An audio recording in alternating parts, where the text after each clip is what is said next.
നമസ്കാരം. മിഡിൽ ഈസ്റ്റിൽ ഇറാന്റെ തലവെട്ടിത്തുള്ളൽ. അമേരിക്കൻ സേന ഇറാൻ പടയെ കുരുതി നടത്തി. ഗൾഫ് രാജ്യങ്ങളുടെ സുരക്ഷയും ആഗോള ഊർജ്ജ വിപണിയുടെ സുഗമമായിട്ടുള്ള പ്രവർത്തനവും ഉറപ്പുവരുത്തുവാൻ അമേരിക്ക നടത്തുന്ന നയതന്ത്ര നീക്കങ്ങൾ എങ്ങനെയെല്ലാം ഫലം കാണുന്നുവെന്ന് ലോകം ഉറ്റുനോക്കുകയാണ്. ഗൾഫ് സഖ്യകക്ഷികളുടെ സുരക്ഷയിൽ വിട്ടുവീഴ്ചയില്ല എന്ന് റൂബിയോ പറയുമ്പോഴും മിഡിൽ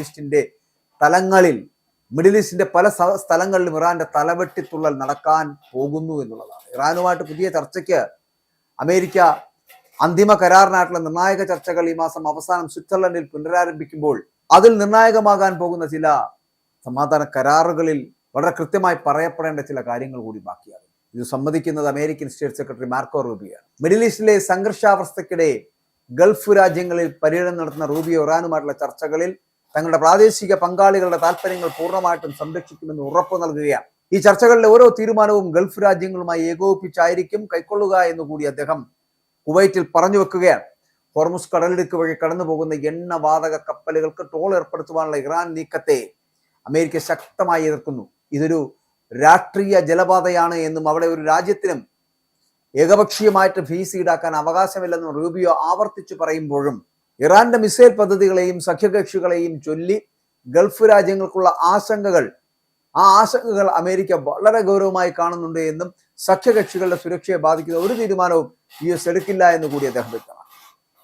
അപ്പോൾ ഇറാൻ നേരത്തെ അമേരിക്കയെ അറിയിച്ചതനുസരിച്ച് നിലവിൽ ഹോർമൂസ് വഴി കടന്നു പോകുന്ന കപ്പലുകൾക്ക് ട്രോളോ ഇൻഷുറൻസ് ചിലവുകളോ ഇല്ല എന്ന് ഡൊണാൾഡ് ട്രംപ് പറയുമ്പോഴും എന്നാൽ 60 ദിവസത്തെ ഈ ചർച്ചാ കാലയളവിന് ശേഷം ഇറാൻ ഈ നിലപാടുകളിൽ ഉറച്ചു നിൽക്കുമോ എന്നത് ഇപ്പോഴും വലിയ ചോദ്യചിഹ്നമാണ്. ബഹ്റൈനിൽ നടക്കുന്ന ഗൾഫ് സഹകരണ കൗൺസിൽ യോഗത്തിൽ പങ്കെടുക്കുന്ന റൂബിയോ ഈ വിഷയത്തിൽ കൂടുതൽ നയതന്ത്ര ചർച്ചകൾക്ക് കളമൊരുക്കുമെന്നുള്ള കാര്യത്തിൽ തർക്കമില്ല. അമേരിക്കയും ഇറാനും തമ്മിലുള്ള ഈ ചർച്ചകൾ മേഖലയുടെ ഭാവി തീരുമാനിക്കുന്നതിൽ നിർണായകമായിട്ടുള്ള പങ്ക് വഹിക്കുന്നുണ്ട് എന്നുള്ള കാര്യത്തിൽ തർക്കമില്ല.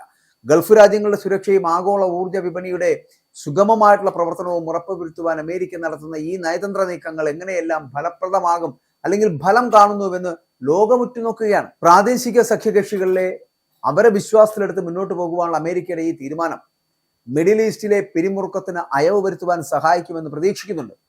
ഹോർമൂസ് കടലിടുക്കിന്റെ നിയന്ത്രണവും സുരക്ഷയും സംബന്ധിച്ച വരും ദിവസങ്ങളിലെ ചർച്ചകൾ അത് ആഗോള വ്യാപാര രംഗത്ത് വലിയ വലിയ മാറ്റങ്ങൾ വരുത്തുമെന്നുള്ള കാര്യത്തിൽ തർക്കമില്ല. അതുകൊണ്ട് തന്നെയാണ് മിഡിൽ ഈസ്റ്റിലേക്ക് എത്തപ്പെടുമ്പോൾ ഇറാൻ അവിടെ തലവെട്ടിത്തുള്ളൽ നടത്തുന്ന സമീപനം സ്വീകരിക്കുന്നത്.